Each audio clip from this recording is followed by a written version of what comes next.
¿Cómo afecta o cómo influye el entorno de Colombia que Estados Unidos, por un lado, además tenga bases militares dentro y por el otro lado, por ejemplo, la mirada de Venezuela? En estos momentos, Palo Blanco es una zona de guerra.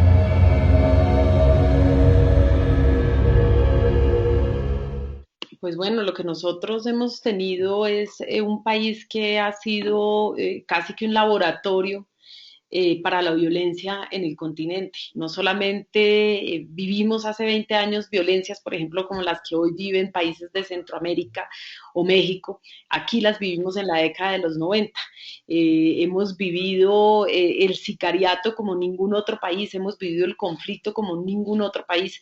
La presencia internacional o los intereses internacionales en Colombia tienen varias miradas, no solamente su presencia ha sido absolutamente agresiva y violenta en territorios como Tumaco, por ejemplo, donde hay una gran presencia militar, sino además también Colombia a través de esa inversión militar sin proporción de que empezó con el Plan Colombia, lo único que ha hecho es, lo único que se ha conseguido en este país digamos, ninguno de los objetivos de esa inversión militar se ha conseguido, que era precisamente tener una lucha efectiva contra las drogas. La lucha contra las drogas en Colombia está fracasada. Lo que no fracasó nunca fue la guerra, lo que nunca fracasó fue la degradación de la violencia, y Colombia no ha podido ensayarse digamos, en democracia y en la paz, no ha podido vivir la paz como un destino. Lo que nosotros tenemos ha sido una injerencia brutal, precisamente por lo geoestratégico del país, el lugar en el que estamos ocupados, los intereses que hay, el hecho de que nosotros seamos la puerta de entrada al continente. El caso venezolano nos golpea de manera particular porque nosotros somos el país vecino, no solamente el país al que primero llegan los hijos de aquellos colombianos que se fueron en la época de la violencia, sino que hemos sido un país de tránsito, y jamás Colombia fue un país de puertas abiertas. Nosotros lo que hemos tenido es imposiciones internacionales, pero nunca hemos sido un país de puertas abiertas que pueda recibir la migración. Nosotros hemos sido un país casi que encerrado en sí mismo, encerrado en su violencia, encerrado en sus guerras intestinas, sin la posibilidad de relacionarnos de manera orgánica con otros países. Yo no hablo de relacionarnos económicamente, sino de relacionarnos humanamente. Eso no lo hemos vivido como si lo vivió Argentina o lo ha vivido México. Entonces, lo que nosotros tenemos es un país que tiene una política migratoria absolutamente blindada, y que no tiene política migratoria para atender la migración masiva, y entonces lo que tenemos es unos venezolanos que también llegan a nuestro país en una situación de desesperanza y se encuentran con un país donde hay un conflicto profundamente degradado que los golpea y que se les plantea a ellos también como la única opción, donde ellos son utilizados también en el ejercicio de esa guerra en el país y desplazan en todos los sectores, pues obviamente en el ejercicio Uy, de el esa presidente guerra. Maduro se va a enojar contigo.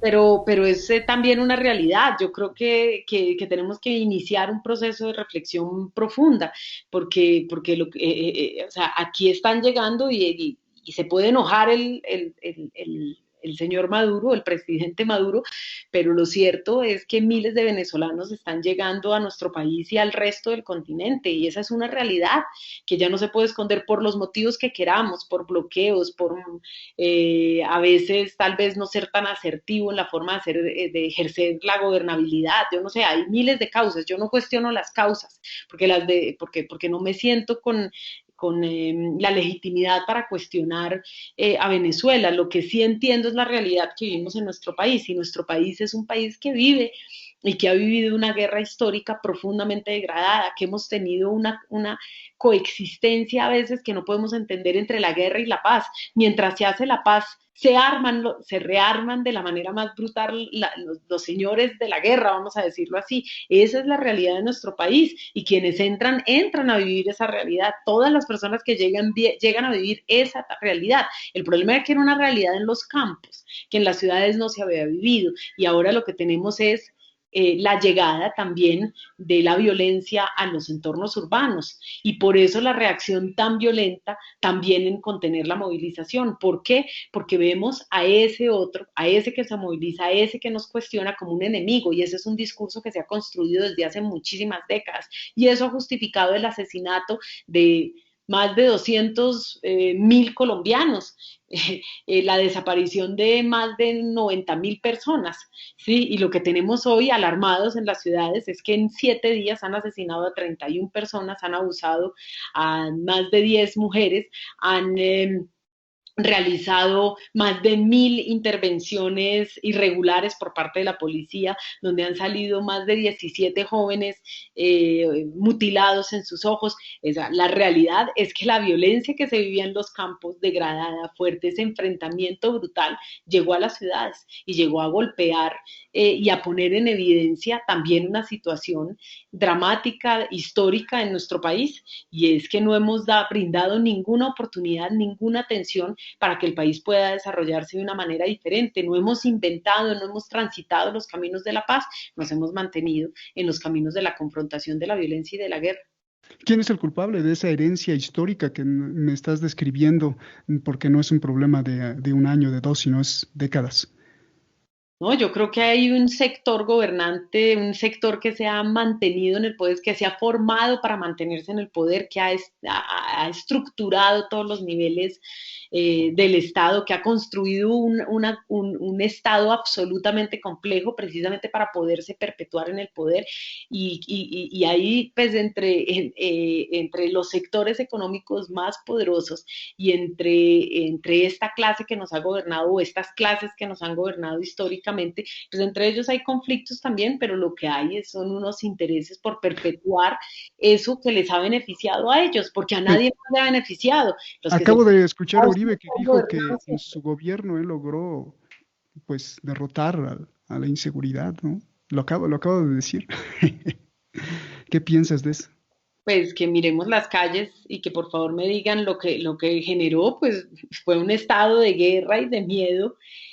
Claro, que se pudiese transitar por las ciudades, sí, muy bien, que hubiese un aparente estado de seguridad, pero pregúntale a millones de colombianos si esa era la realidad que vivían en los barrios de periferia. Preguntémosle a los jóvenes de la Operación Orión, por ejemplo, a los jóvenes de las barriadas de Medellín, si esa fue la realidad que ellos vivieron. Preguntemos en los campos si mientras avanzaba ese conflicto degradado paramilitar pudieron tener seguridad. ¿Seguridad para quién? Seguridad para él y para los que lo rodean y para quienes le acompañan, pero el resto del país no vivió seguridad, la mayoría tuvimos que exiliarnos.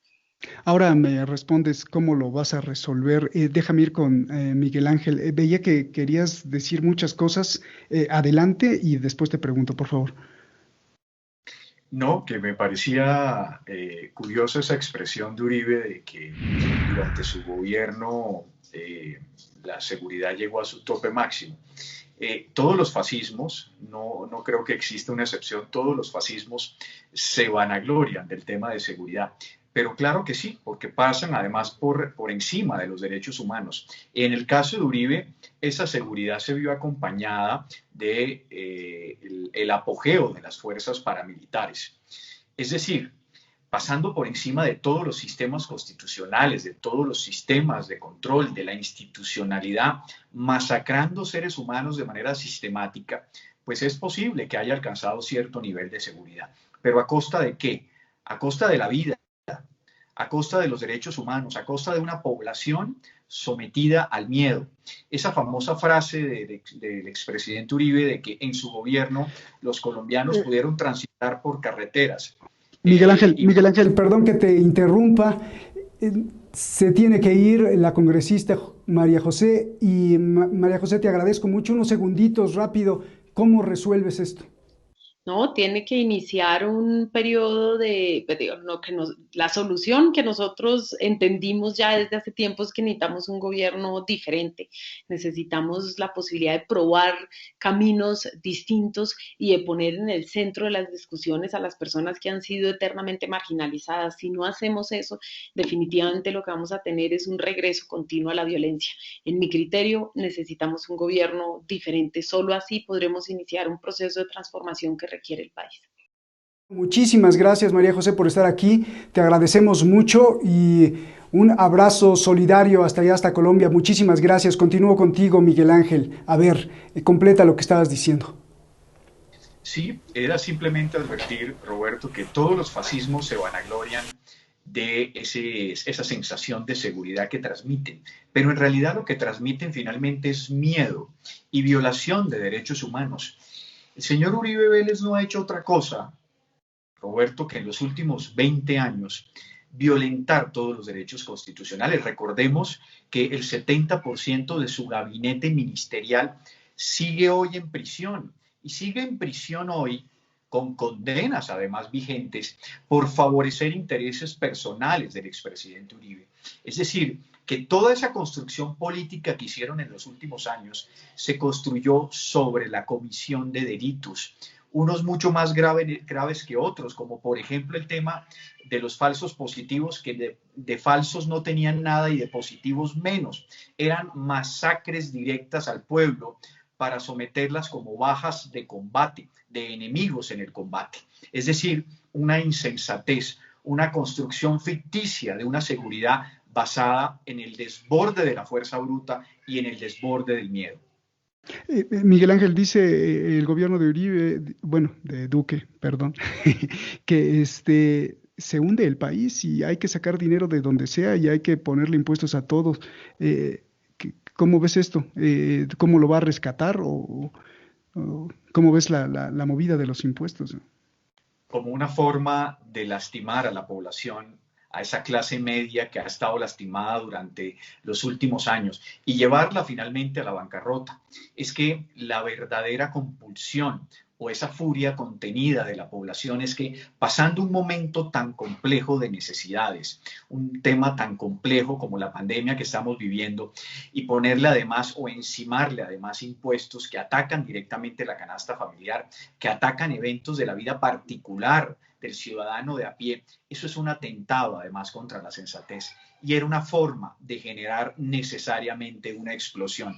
Por eso esa posición torpe del gobierno central, repito, que es la única causante de esa explosión. Explosión que tiene muertos y alguien debe responder por estos muertos y vamos a llevar a las autoridades a que respondan por esos muertos. Pero por otro lado, tenemos una ciudadanía, Roberto, empoderada, que se dio cuenta que es superior al gobierno de turno. Y esta es la única conclusión satisfactoria de todo esto. Los muertos tendrán que responder el gobierno central, porque hay muchísimas familias que están pasando dolor con hijos desaparecidos, pero ya descubrimos como sociedad que no nos vamos a dejar engañar nunca más. ¿Qué le recomiendas al gobierno para sacar de la crisis económica al país? Que se vayan, que renuncien en este momento. Yo creo que la ambición personal o las codicias individuales agrupadas en el gobierno de turno, en los partidos políticos que los acompañan, no les dejarán tomar esa decisión, pero si tuvieran dignidad, si tuvieran un poco de corazón, renunciarían al gobierno porque no han sabido gobernar, porque no han sabido solidarizarse con la comunidad. ¿Se puede sacar dinero no quitándoselo a la gente? ¿Se puede sacar dinero de otro lado? Claro que sí, es absolutamente legítimo. Hace pocos meses estaba el gobierno central sacando de su propio bolsillo para financiar una de las aerolíneas colombianas, que es Avianca, donde precisamente trabajaba en un alto puesto directivo la hermana del presidente Duque. ¿Por qué si habían recursos para financiar una empresa privada y no hay recursos entonces para solventar la crisis política y económica que hay? Claro que hay recursos, pero no es sacándoselo de los bolsillos de los ciudadanos pobres, es sacándolos del poder central, porque el Ministerio de Hacienda tiene la suficiente capacidad de poder ser creativas para buscar formas de enriquecerse y formas además de construir una economía solidaria, no sacándoselo de los bolsillos a los ciudadanos. Ángel, tengo reportes de jóvenes de Cali, de Medellín, de Bogotá, que quieren transmitir a través de Facebook, de Twitter, de YouTube, y los censuran, no los dejan. Hay complicidad. ¿Por qué pasa esto? Hay complicidad con el gobierno, porque sin información pues no hay justicia. ¿Qué vamos a hacer? Yo empezaba este programa hablando de la censura a su propio programa. El gesto punitivo de censurar tiene su origen en la reacción de ofenderse. algo deben estar haciendo bien usted y todos estos jóvenes porque tenemos al poder ofendido. Y están ofendidos porque les estamos dando donde más les duele, en su credibilidad o en su legitimidad. Lo que hay que hacer es seguir acudiendo a medios independientes, seguir gritando, seguir saliendo a las calles con rebeldía, con reflexión, sin ataques de violentos, pero a ojo, que la violencia deviene de la indiferencia histórica del Estado. Entonces hay que seguir luchando y salir a las calles y a los medios alternativos porque allí vamos a encontrar la verdad, porque los medios tradicionales son simplemente ecos del poder de turno. En Colombia ya los medios tradicionales perdieron su capacidad de movilizar a la ciudadanía y se volvieron entonces medios de bolsillo del gobierno de turno. Estos medios que generan esa forma de debate son fundamentales para generar oxígeno en la democracia. Hay que seguir luchando, Roberto, y la censura no es otra cosa que esa reacción de estar ofendido porque algo se está haciendo bien. La última pregunta, que se divide en dos. ¿En qué pueden derivar estas protestas? ¿Qué es lo que va a pasar?